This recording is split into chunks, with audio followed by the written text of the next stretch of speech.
Hi, this is Gary with MACMOST.com. Today let's take a look at the coolest hidden feature in iOS 14 for iPhone. MACMOST is brought to you thanks to a great group of more than 750 supporters. Go to MACMOST.com/Patreon. There you could read more about the Patreon campaign, join us, and get exclusive content and course discounts. So a great new feature of iOS 14 that works on most newer iPhones is called Back Tap. And it allows you to do things when you simply tap on the back of your iPhone. To enable this, go into Settings and then from there scroll down to Accessibility. Then look for Touch and there at the bottom should be Back Tap.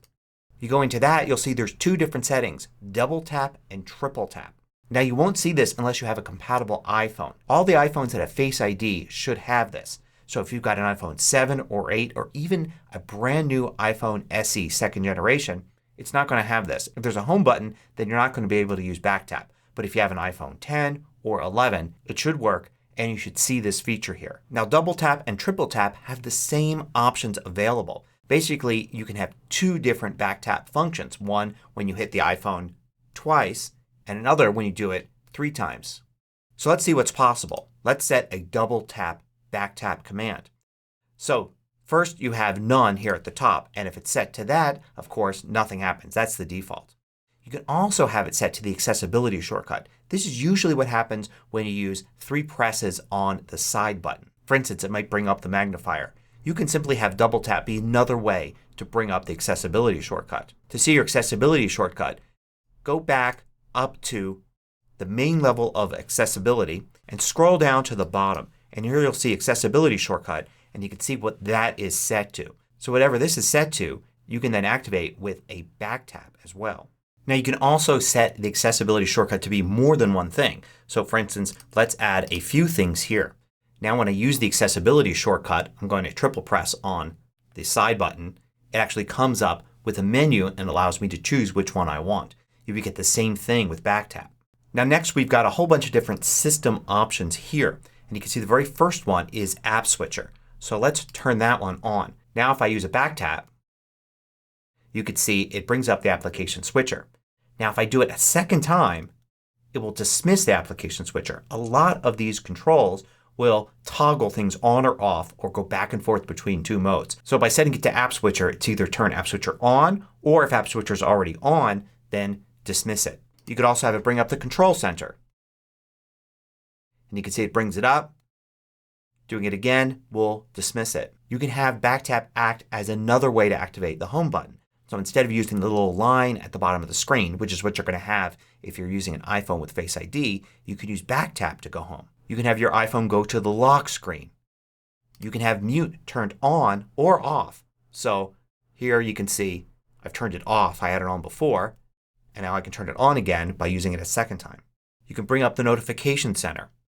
You can activate reachability, which is the ability on larger iPhones to drop down all the controls so you can reach them if you're holding your iPhone with one hand. A back tap will dismiss it as well. A thing a lot of people are using this for is to take a screenshot. I'm not a fan of this because you shouldn't be taking that many screenshots. But if it is something you do quite often, then having a back tap set for that may be the way to go.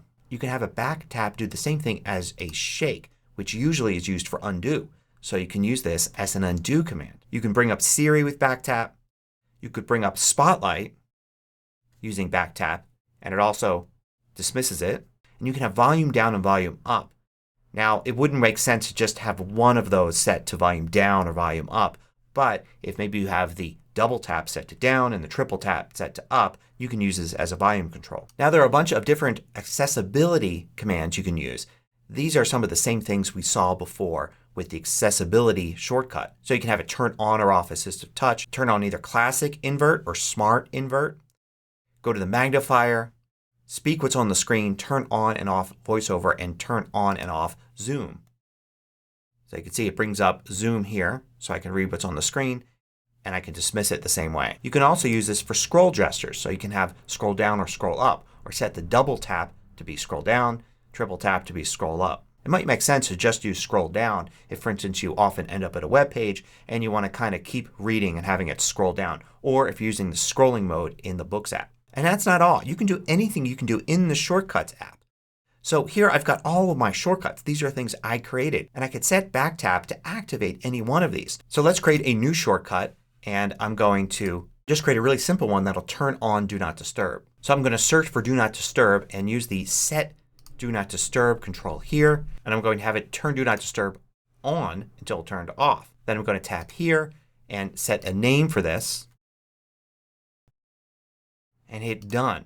Now I don't even need to assign this to the home screen or anything like that. I can just go now back into Settings and assign this to my double tap here. So now when I do double tap, it turns on Do Not Disturb.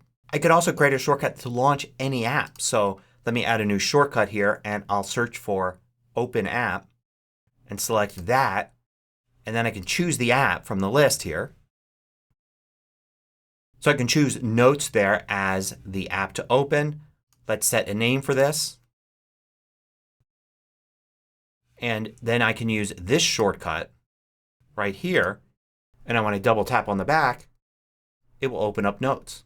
So it could be really useful if there's an app that you really need to get to all the time. You can set a quick shortcut. So just a double tap or triple tap on the back will take you right into that app. Now I have heard a few people complain that when they put their iPhone down on a surface it will activate the double tap.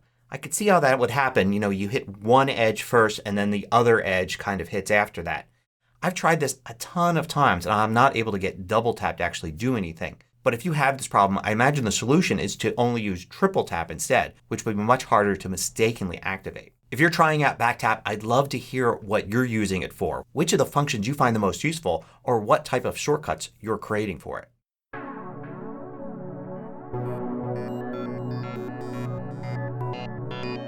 I publish new tutorials every weekday. Hit the subscribe button so you don't miss out. Then hit the little bell icon to get notifications for each new tutorial.